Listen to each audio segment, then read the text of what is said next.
मुज़म्मिल साहब, आप तो बहैसियत मुशीर ख़जाना KP 23-24 महीने आपको हो गए हैं। आप तो ये कहा करते थे कि खैबर पख्तूनख्वा में हम सरप्लस में चल रहे हैं, कमाऊ पुत्र खैबर पख्तूनख्वा बन चुका हुआ है, दूसरे सूबों को कर्ज दे सकता है। लेकिन जब गुर्बत की बात आई है तो 28.8% से गुर्बत बढ़ के 35.3% होगी KP में। इसकी क्या वजूहात हैं और इसको कम करने के लिए क्या रोड मैप है आपके पास सर? बिस्मिल्लाहिर्रहमानिर्रहीम। जो गुर्बत का इशारिया होता है, देखिए सूबाई हुकूमत का जो काम है और वफाकी हुकूमत का काम, इसको दोनों चीज़ों को समझना ज़रूरी है। सूबाई हुकूमत सर्विस लेवल डिलीवरी देती है, सेहत पे काम करती है, एजुकेशन पे काम करती है, लोकल गवर्नमेंट पे काम करती है, सिक्योरिटी पे काम करती है। जो इनकम से रिलेटेड पॉलिसी होती है वो फेडरल की पॉलिसी होती है, यानी कि इनकम टैक्स, पेट्रोल का रेट, गैस का रेट, फिर उसके बाद जो overall exchange rate, interest rate, उससे कारोबार और सारी चीजें आमदनी का हिसाब किताब होता है। ठीक है ना। तो अब आप ये देख लें कि पूरे मुल्क में जो है गुर्बत जो है, ये तो हुकूमत का इशारी है 28%, 29%।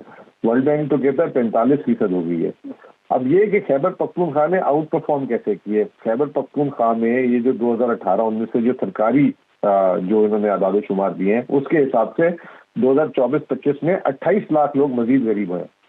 पंजाब, जिसकी आप सारे गुण गाते हैं, तारीफें करते हैं, बड़ा जबरदस्त है, और ये है पंजाब में 90 लाख लोग इस दौरान जो है गुर्बत की लकीर के नीचे गए। तो उस हिसाब से अगर देखा जाए, खैबर पख्तूनख्वा पसमानदा भी है, वसाइल भी नहीं है उसके पास, फिर आपको पता है वहाँ पे दहशतगर्दी के भी मसाइल हैं, उसके बावजूद जो है पंजाब से कई गुना बेहतर परफॉर्मेंस उसकी आई है। तो इंशाल्लाह ताला हम उसको और बेहतर कर रहे हैं, टूरिज्म को भी बेहतर कर रहे हैं, और मामला भी बेहतर कर रहे हैं। इंडस्ट्री के लिए हम पूरे पाकिस्तान में सबसे सस्ती बिजली, क्योंकि हम वाहिद सूबा जो अपनी बिजली भी बना रहे हैं, वो हम उसके लिए काम कर रहे हैं। वफाक से हमें जो है थोड़ी सी उसमें ताउन की जरूरत है, हमें मिल नहीं रहा। तो ये तमाम चीज़ों को मद्देनजर रखते हुए जो है इंशाल्लाह आप देखेंगे आने वाले दिनों में खैबर पख्तूनख्वा में बेहतरी होगी। एक बात याद रखिएगा, खैबर पख्तूनख्वा जो इस वक्त मुल्क का जो ज़र मुबादला $40 अरब जो रेमिटेंसेज में आता है, उसका 35% खैबर पख्तूनख्वा के लोग पूरी दुनिया में काम कर रहे हैं, जिसकी तो पाकिस्तान के लिए भी उसकी कितनी बड़ी कॉन्ट्रीब्यूशन है। और रेमिटेंसेज की वजह से खैबर पख्तूनख्वा की जो आबादी है, उसकी परचेजिंग पावर बाकी मुल्क के लोगों से काफ़ी बेहतर है। अच्छा मुज़म्मिल साहब, ये भी अर्ज कीजिएगा, NFC शेयर के हवाले से तो खैबर पख्तूनख्वा हमेशा ही अपनी आवाज़ जो है बुलंद करता है। तो खैबर पख्तूनख्वा अपने टैक्स नेट को बढ़ाने पर ज़्यादा संजीदा है, या फिर आप डिपेंड कर रहे होते हैं NFC शेयर के हवाले से? अभी तक आपकी पॉलिसी क्या होगी?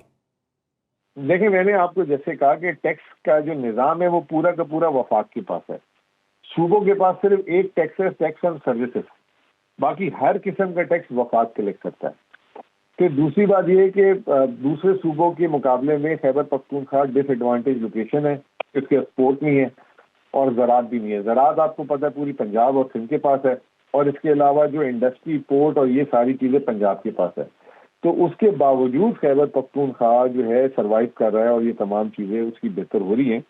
और एक और चीज़ आपको ज़हन नशीन कर लेनी चाहिए कि तमाम सूबे बाशमूल सिंध, पंजाब, सिंध का जो है 75% जो आमदनी है वो वफाक देती है, पंजाब की 80%, ये हालांकि डेवलप तरीन सूबे हैं पाकिस्तान के, और खैबर पख्तूनख्वा की 92% और बलूचिस्तान की 95%। तो ये हम तमाम के तमाम सूबे जो हैं वो वफाक की आमदनी पे डिपेंडेंट है। किसी सूबे की ऐसी नहीं है कि अगर वफाक उसका हाथ रोक ले तो उसका हाथ चलना शुरू हो जाए।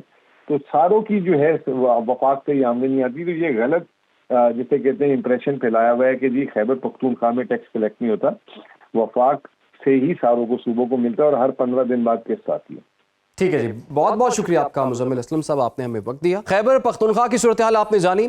अब रुख करते हैं जी सिंध का। सिंध के बासी महंगाई को लेकर क्या सोचते हैं, उनके क्या जज्बात हैं, आइए आपको दिखाते हैं। फ्रूट है, जैसे केला था, इसका रेट बढ़ गया है। सेब है, वो कुछ बड़ा है। गवर्नमेंट को उस पर सख्ती करनी चाहिए, जो रेट्स हैं उसके मुताबिक होना चाहिए। महंगाई किधर ख़त्म हुई है या कम हुई है? महंगाई तो रोज़ बरोज़ ज़्यादा हो रही है। कोई चेकअप कुछ नहीं है, कोई रेट लिस्ट नहीं है। अगर वो दे भी दे तो वो क्वालिटी देते हैं जो खाने के काबिल नहीं होती है। वो उसमें बस नाम की जो है ना रमज़ान पैकेज है, कुछ भी नहीं है। अब हमारे जो हुक्मरान है ना, उनको आम आदमी का कोई ख्याल नहीं है। हर साल की तरह महंगाई इस बार भी अरूज पर है। गवर्नमेंट जो करना चाहती है, रेट लिस्ट पे इम्प्लीमेंट करवाना चाहती है, तो वो कभी ज़िंदगी में उन्होंने किया ही नहीं है। सरकारी रेट अगर किसी चीज़ का 20 रुपये तो यहाँ 50 से 100 रुपये की चीज़ मिल रही है। पिछले सालों तक तो थी, लेकिन इस साल बहुत ज़्यादा कीमतें बढ़ गई हैं। जो फैब्रिकेटेड जो महंगाई है वो ज़्यादा हुई है, जिसका अगर आटे का रेट अगर 110 रुपये 120 रुपये था, तो उसको उन्होंने बढ़ा के 145 रुपये तक खुद लेकर चले गए। चीनी भी इसी तरह उन्होंने 20-25 रुपये फी किलो महंगी कर दी है। अमली इकदाम नहीं हो रहे तो फ़ायदा कहाँ से होगा? शहरी तो इंतज़ार कर रहे हैं कि इंतज़ामिया कब आएगी, लेकिन काम किसी ने भी कुछ नहीं किया। पिछले साल मैंने ली थी 1250 की 5 किलो, 1650 की 5 किलो ली इसमें। इस साल 2% तो हो गया वैसे हिसाब लो। चीज़ें कम हुई हैं मगर दुकानदार इतने कम नहीं दे रहे हैं, वही पुराने रेटों पे भी चला रहे हैं और कुछ महंगी भी है। 300 रुपये सर खरबूजा, और ये भी 300 रुपये दे रहे हैं। रोज़ा रख के भी कुछ ना खाए तो फिर क्या फ़ायदा? हुकूमत से यही कहूँगी महंगाई को कम करें आप लोग। जी, आवाम की राय जो है आपने सुन ली। इस प्रोग्राम के सिलसिले में हमें ज्वाइन कर लिया तर्जुमान सिंध हुकूमत नादिर गबोल साहब ने।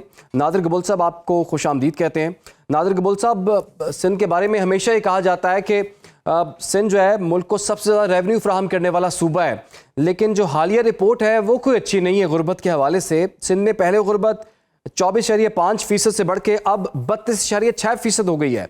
इतने सालों से आप लोगों की हुकूमत है, लेकिन गुर्बत में इजाफा, इसकी वजह क्या नज़र आती है आपको? देखिए, ये रिपोर्ट मैंने नहीं पढ़ी है, बट टाइम एंड अगेन ये लिखा गया है कि पावर्टी एलिविएशन के लिहाज से सिंध ने सबसे ज़्यादा जो है माइलस्टोन्स अचीव किए हैं। और स्पेशली अगर जो सबसे मिनिमम वेज होता है पूरे मुल्क के कंपेयर, सिंध में हमेशा हाईएस्ट होता है। और इस दफ़ा भी 40,000 रुपीज़ सिंध में रखा गया है। और ये इनिशिएटिव हमेशा सिंध गवर्नमेंट ही लेती है कि हमने जो निचले से निचला तबका है, जो बिलो द पावर्टी लाइन तबका है, उसको हमने सबसे ज़्यादा रिलीफ फराहम करना है।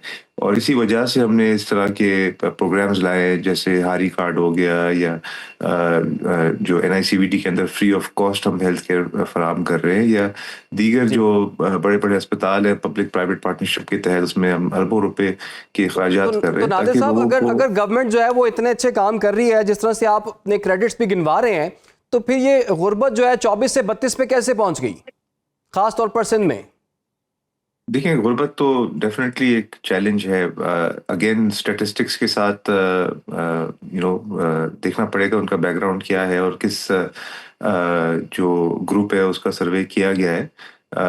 बट पूरे पाकिस्तान में गुर्बत एक चैलेंज है। इसी वजह से जो बिलावल भुट्टो ज़रदारी साहब हैं, वो अभी उन्होंने इस्लामाबाद में जो रिसेंटली एक सिंध विजन प्रेजेंटेशन दी थी प्रेसिडेंट हाउस के अंदर, तो वहाँ पे ये चीज़ का एतराफ़ किया था कि हम कंटिन्यूसली जो हमारी जंग है वो गुर्बत के साथ ही है, क्योंकि निचले से निचला जो तबका है उसको 2 वक्त की रोटी मौसूल करने में बहुत मुश्किलात फेस हो रही है, क्योंकि मुल्क का ओवरऑल जो माशी सूरत हाल है वो बहुत चैलेंजिंग है। पहले से बनिस्बत 2018 से या 2019 या 20 से बेहतर ज़रूर हुए हैं, मगर अभी भी पाकिस्तान के अंदर रोज़गार की कमी है। और जो इंटरनेशनल रिपोर्ट्स भी जो बताते हैं वो ये बताते हैं कि हमने 3 करोड़ से ज़्यादा जॉब्स बनाने अगले कोई शायद 10 साल में। तो रोज़गार का एक बहुत बड़ा मसला है और हमारा फोकस इन्हीं इश्यूज़ को टैकल करने पे, और हमारे जो रिसोर्सेज हैं ज़्यादातर